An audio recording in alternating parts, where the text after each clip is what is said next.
onda? ¿Cómo estás? Mi nombre es Gabriel, bienvenidos al canal. En este canal se tocarán temas de actualidad con un enfoque evangélico y espero que les sirva mucho para fijar su postura. Si no eres evangélico, también puedes mirar este canal y fijarte en la postura que tenemos nosotros como evangélicos. El tema de hoy es el aborto.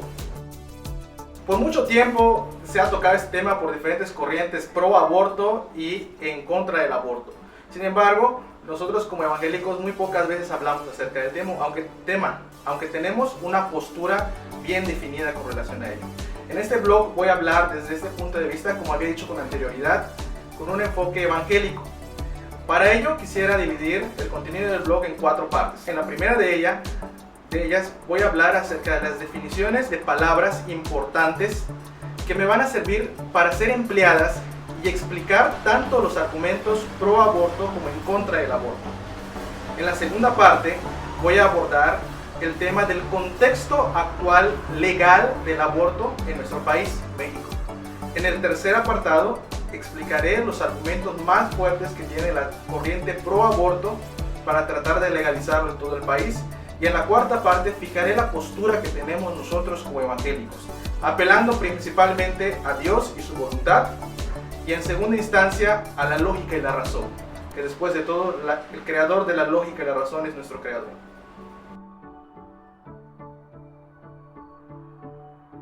Definiciones. ¿Qué palabras necesitamos definir para empezar a hablar acerca de los argumentos? La primera es el concepto de dignificación. Dignificar quiere decir en pocas palabras hacer digno algo. ¿Pero qué es eso de hacer digno algo? Hacer algo digno a algo es darle lo que le corresponde de acuerdo a la razón a algo. Dignificar algo es, por ejemplo, si una persona es digna de recibir honor, pues es darle honor a esa persona. Utilizaré la palabra en una oración. El aborto no dignifica la vida del ser humano. El concepto número 2 es el concepto de persona, que en pocas palabras es individuo de la especie humana. La tercera palabra o tercer concepto es el asesinato. El asesinato se difiere por mucho de lo que es un homicidio. ¿Por qué? Porque el asesinato tiene la característica de que todo asesinato es premeditado. Es la acción de quitar o privar de la vida a otra persona con alevosía, intención e incluso la planeación, que también se le conoce como la premeditación. Por otro lado, el homicidio puede ser voluntario o involuntario. De tal manera que siempre que hablemos acerca de un asesinato, estamos hablando de planeación e intención. Pero por otro lado, cuando hablamos acerca de un homicidio, este puede ser planeado o sin intención, como cuando a veces se atropella a alguien sin querer. El cuarto concepto es el aborto. El aborto como tal es la interrupción del embarazo. Es importante aclarar que el concepto de aborto, admite el aborto inducido y el aborto espontáneo o natural. ¿Cuál es la diferencia entre ambos? En que el aborto inducido hay la intención de interrumpir el embarazo y en el aborto natural no hay la intención, simple y sencillamente ocurre como consecuencia de una respuesta biológica del cuerpo de la mujer. De tal manera que el aborto inducido, si hay una previa intención, una previa planeación, estamos hablando de un tipo de asesinato. Y es que esto lo deducimos como consecuencia lógica de los conceptos que acabamos de mirar.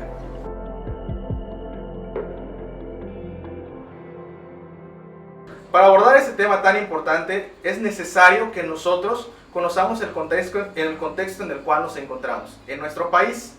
Ahora voy a describir algunas características de este contexto relacionadas con el aborto. Primero, y antes que nada, el aborto y las condiciones legales de este varían mucho de acuerdo a la entidad federativa en la cual haya.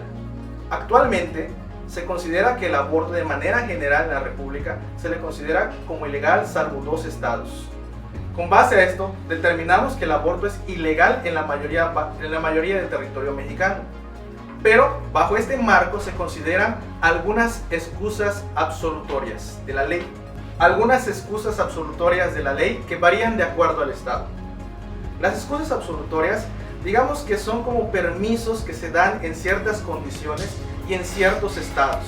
Varían mucho de acuerdo al estado y la naturaleza del estado.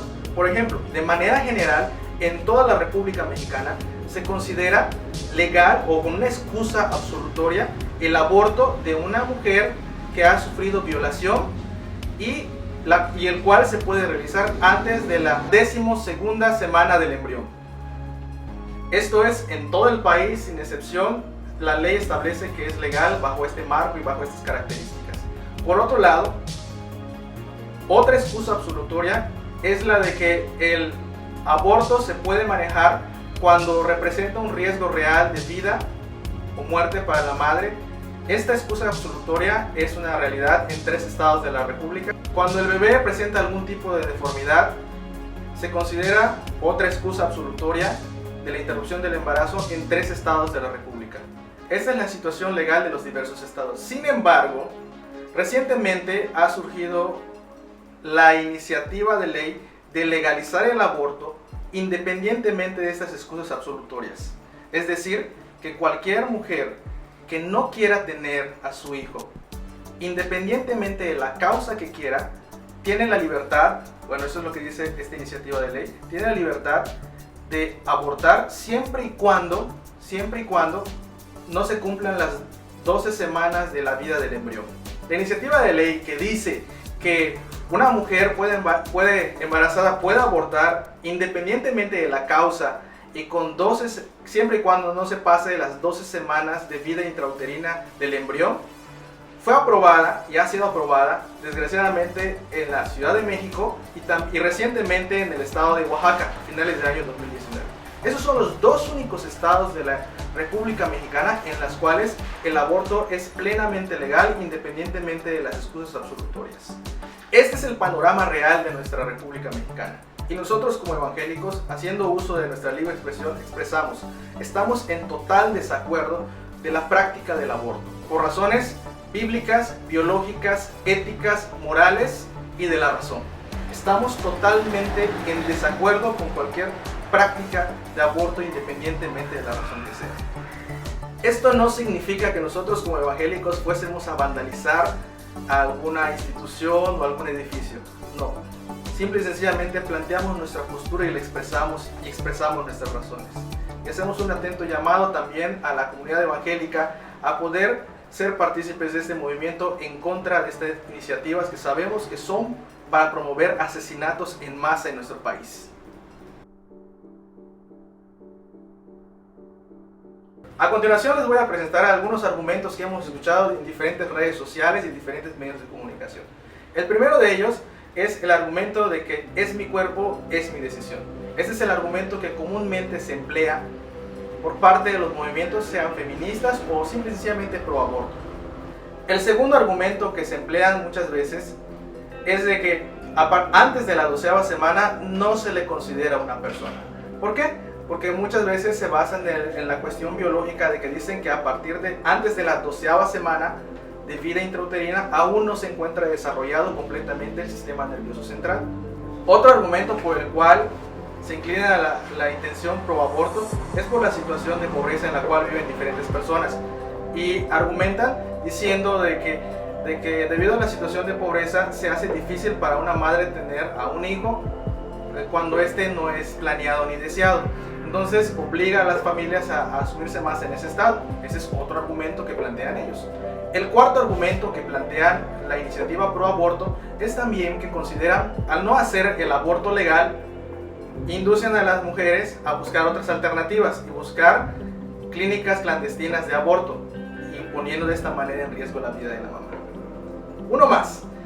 Otro de los argumentos que mencionan es porque dicen que el Estado debe permanecer laico y que los argumentos bíblicos deben ser hechos a un lado para aprobar esta ley. Y por último, la razón que actualmente ha sonado mucho en diferentes medios es el argumento que dicen en el cual que el legalizar el aborto no te obliga a abortar. De tal manera que pues si se legaliza, pues a ti que eres evangélico o a ti que no estás de acuerdo con el aborto, pues no te va a obligar a hacerlo. Dicho lo anterior, ahora voy a fijar la postura que tenemos nosotros como evangélicos. Como había mencionado, nosotros como evangélicos tenemos como máxima autoridad la Biblia y nuestros argumentos, y la principal piedra angular para nuestra conducta y nuestra manera de relacionarnos está en ella. La palabra del Señor dice en el Éxodo capítulo 21 que el aborto como tal, la pérdida de un ser dentro dentro del vientre de una madre es considerado un asesinato. De hecho, en este libro se penaliza a las personas que incluso involuntariamente a veces asesinan a una persona estando en el vientre de la madre. Por otro lado, en el capítulo 5 de Génesis se dignifica la vida al decir que todos los seres humanos fuimos creados a imagen de Dios, con ello dando identidad y dignidad a la humanidad independientemente del estado de desarrollo en el cual se encuentre. De hecho, el salmista David dice en uno de sus salmos que su embrión vieron sus ojos, dando a entender que aún en el estado embrionario Dios ha puesto la atención en los seres. Somos objeto de atención de Dios desde que somos dos células o dos gametos que se han formado y han dado origen a un nuevo ser, a un nuevo individuo, a un nuevo organismo. A ver, espera, un momento. Puede ser que seas una de las personas que ve esta charla o esta plática y pienses que por creer en Dios y creer en la Biblia soy una persona ignorante. Y que tal vez pienses de que por darte esos argumentos primeramente basados en la Biblia me considero religioso. Pero déjame decirte que no es así. De hecho, el creer que una persona es ignorante porque cree en la Biblia y cree en Dios es realmente estar en un estado de ignorancia, ya que debes saber que grandes personalidades de la historia y de la ciencia han sido creyentes tanto de la Biblia como de Dios. Entre ellos, por mencionar algunos, está Nicolás Copérnico, Isaac Newton y recientemente el genetista muy famoso y considerado uno de los científicos más importantes de nuestra cultura moderna, Francis Collins, quien es considerado uno de los científicos modernos más influyentes y que durante más de 9 años estuvo trabajando en el proyecto desarrollando el proyecto más bien del genoma humano. Personajes como esos y entre otros como John Lennox, que es un matemático y filósofo muy influyente en la Universidad de Oxford, son personas que creen en la Biblia, creen en Dios y ejercen su influencia actualmente. Estas personas no son ignorantes, conocen muy bien de la palabra de Dios, tienen su fe fundamentada en ella y son personas que influyen en la ciencia moderna. Yo como ellos no soy ignorante.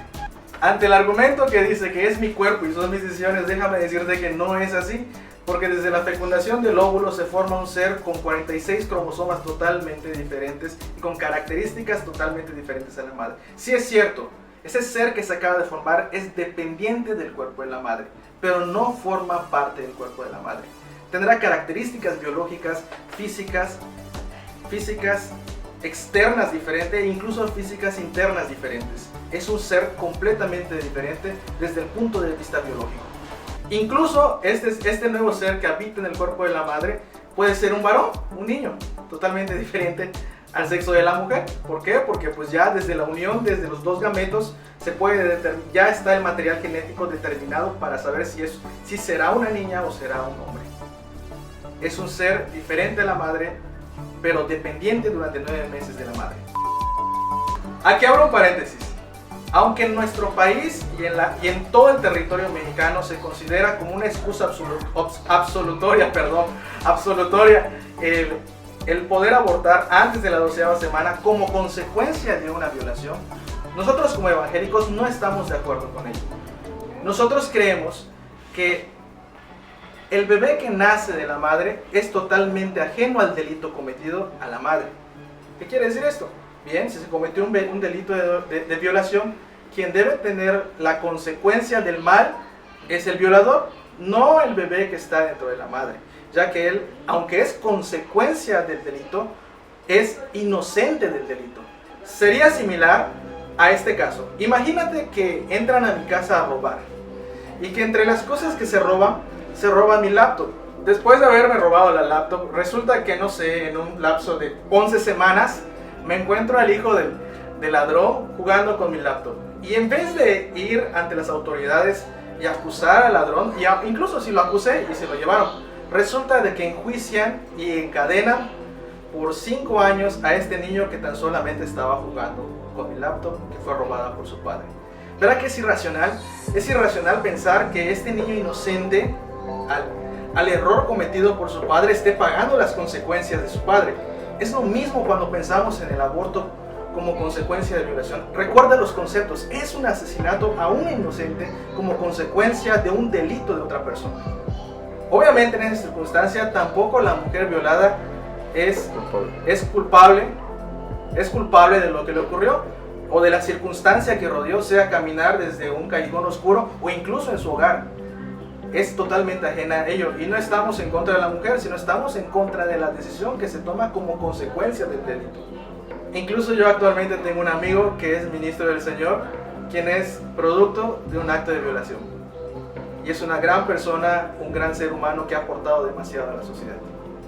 Por eso es el énfasis que mencionábamos con anterioridad acerca de David. Porque Dios pone su mirada desde el embrión, porque hay un propósito y un plan desde las personas, como en el caso de mi amigo. Ante el argumento de la situación de pobreza o a la situación socioeconómica de la familia o de la futura madre, que dice que debido a esa situación se debe de aplicar el aborto, nosotros como evangélicos tampoco estamos de acuerdo. Pensar de esa manera que se considere el aborto para tratar de alguna manera o de algún medio tratar los problemas de pobreza es pensar totalmente como lo haría Thanos. Thanos, de hecho la idea de Thanos, no sé si la recuerdes, hablaba acerca de que para darles una mejor calidad de vida a la población del universo tenía que matar al 50% de la población para que los recursos abundasen y todos viviesen en cierta bonanza. Pensar de esa manera, como lo hizo Thanos, es como quizás piensan muchos en la actualidad. Pensar de que aprobar las leyes del aborto o que el aborto sea consecuente con un estado de pobreza o justificable en una situación de pobreza es pensar en que el asesinato de una persona traerá bien al resto de las demás personas. Nosotros como evangélicos no estamos de acuerdo con estas prácticas. Sabemos que la situación de pobreza es una situación realmente mundial y que depende de muchos factores. De tal manera que en vez de concentrar los esfuerzos en tratar de legalizar esta práctica en todo el país, aunque realmente actualmente solamente se lleva en Oaxaca, México y el estado de Yucatán, si realmente queremos combatir la pobreza, debemos de generar una cultura y una costumbre del dar y ayudar a las demás personas, de llevar programas de servicio social, ayudas económicas, incluso crear la gestión de programas para niños en estado de necesidad. La solución no es asesinar, la solución es dar. ¿Qué podemos decir ante el argumento de que dice que antes de la 12ª semana no se le puede considerar una persona porque no tiene un sistema nervioso central completamente desarrollado? Cierto genetista evolutivo en una conferencia de la UNAM dijo lo siguiente: no se le puede considerar al embrión antes de la 12ª semana una persona porque tiene el mismo material genético que la placenta. Y él dijo en su conferencia, alardeando un poco, dijo: jóvenes, en la conferencia que estaba dando, jóvenes, ¿en dónde está su placenta ahorita? Pensar de esa manera es pensar equivocadamente, ya que incluso yo les podría decir que mi mismo material genético lo tengo en la lengua. Y ese material genético que tengo en la lengua, que lo tengo en las manos, que tengo en los dedos, que lo tengo en mis órganos internos, no por ello eso no me ve. Lo mismo ocurre con la placenta. La placenta, si bien se desarrolla partiendo del óvulo y del espermatozoide, y que en un inicio tiene un desarrollo evolutivo embrionario similar, pero la diferencia es en que la placenta es un órgano accesorio del feto, no es un feto en sí. De hecho, como sabemos, la placenta no tendrá una evolución del desarrollo embrionario similar. Por otro lado, el cigoto, que posteriormente será el feto y el bebé, tiene un desarrollo embrionario totalmente diferente. Es cuestión de tiempo para que aquella pequeña bolita de células que son un ser desde la concepción tome forma y el desarrollo del sistema nervioso central se lleve a cabo. Es cuestión de semanas, es cuestión de meses para que se complete el desarrollo de ese sistema nervioso, que si no hay interrupción, este desarrollo se concluye. El pensar en el argumento de que al legalizar el aborto, el riesgo para la madre disminuiría, porque ya no tendría que recurrir a clínicas ilegales para realizárselo. Para llegar a ese razonamiento, ya estaríamos preconcibiendo de que el aborto no es un asesinato, porque sí hay un riesgo, el riesgo para el bebé que viene en camino, y es un asesinato. No debe concebirse ni siquiera, o sea, bajo la lógica de que esto disminuye la cantidad de riesgo, sí, para la madre, pero se está cometiendo un asesinato. De tal manera que esto no debe ni siquiera ser considerado. Y si pensamos de esa manera es que estamos pasando por encima del derecho de la vida que tenemos todos como seres humanos. Acerca del Estado laico, no estoy hablando de la injerencia de la Iglesia dentro de los problemas legales, estoy hablando acerca de lo que es la verdad. Y la verdad es subsecuente a Dios, porque Dios es verdad. Esta es la verdad y este es el orden lógico de lo que Dios ha expresado. Y creo y confío en este principio de verdad. Por último, hay un argumento que dice que el hecho de volver legal el aborto no nos obliga a nosotros quizás como evangélicos a abortar, que señoritas y que mujeres aborten. Sí es cierto, no nos obliga, pero no podemos permitir que en nuestro país estas leyes sigan permaneciendo, ya que hablar y pensar de que se dé permiso para asesinar a individuos que apenas están en el vientre de la madre es totalmente equivocado. Es como si estuviésemos escuchando una ley que dice que es legal asesinar a una persona con un cuchillo. Y eso no significa que yo lo haría, pero el escuchar de esta ley que va a deteriorar los valores de nuestra sociedad, que va a deteriorar nuestra calidad moral y ética de conducirnos, eso realmente nos alarma y no estamos de acuerdo con ello. Pensar de que se va a aprobar una ley en la cual se cometan asesinatos en masa es algo terrible de escuchar. Es como si nosotros escuchásemos que es legal asesinar a una persona por el simple hecho de no desearla. ¿Imaginas lo que eso sería? De que yo, porque no deseo a mi vecino, tengo el derecho legal de asesinarlo. Es lo mismo que ocurre en el aborto.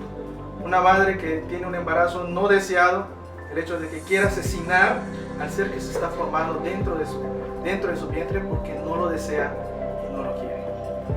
Nunca estaremos de acuerdo con ello como evangélicos. Es importante señalar que no estamos diciendo que como evangélicos seamos perfectos.